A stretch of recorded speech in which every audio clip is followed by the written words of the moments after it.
Oyim duolari bilan kor xayriga Xudo yetkazadi deganlari bilan to'yim ham o'tib ketganda. He, oyi dedim, to'y qilib qo'ydinglar dedim. Bundan uyga qarasam, uylarning remonti yaxshi emas. Keyin kayfiyatim yo'q bo'lib uyda o'tiruvdim. Oyim aytdilar, "Nima Ma'rifjon, u kayfiyating yo'q" dedilar. Uylarni qarang dedim, yaxshi emas-ku, mana bunaqa desam, oyim aytdilar, "Ma'rifjon, qo'y, kor xayriga Xudoning o'zi yetkazadi. Mobodo agar juda qiynaladigan bo'lsa, tillalarim ko'p mani. Sotaveramiz" dedilar. Xo'p dedim, chiqib ketdim bozorga. U paytda ipodromda ishlardim, shogird bo'lib ishlardim. Bitta klient juda katta organizatsiyaga o'tgan ekan, $12,000 foyda qildim o'sha yerda. Endi uyga keldim, boshqa bo'ldi, ertasidan ustalarni tushirdi. Men ko'nglimdagidek bo'ldi. Keyin to'yimga bir oy qolganda yana pul yo'q degan narsa bo'lib qoldi-da. To'yxonaga pul to'lash kerak, artistni chaqirish kerak. Keyin yana ertalab o'tirsam, zavtrak qilib o'tirsam, oyim aytibdilar.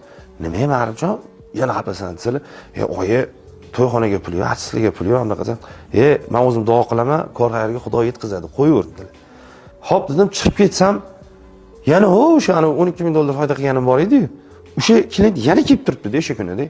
Yana kelib turibdi-da, undan ham katta bitta organizatsiya bor ekan. $18,000 foyda qilganman. O'rtoqlarim ham "Voy, to'y bo'pti, pul yo'q, uyingda to'y qilib qo'ydi" desa, uje bu gapni oyim gaplarini men aytadigan bo'ldim. Kor xayriga Xudo yetkazadi, o'rtoq, hammasi zo'r bo'ladi derdim-da.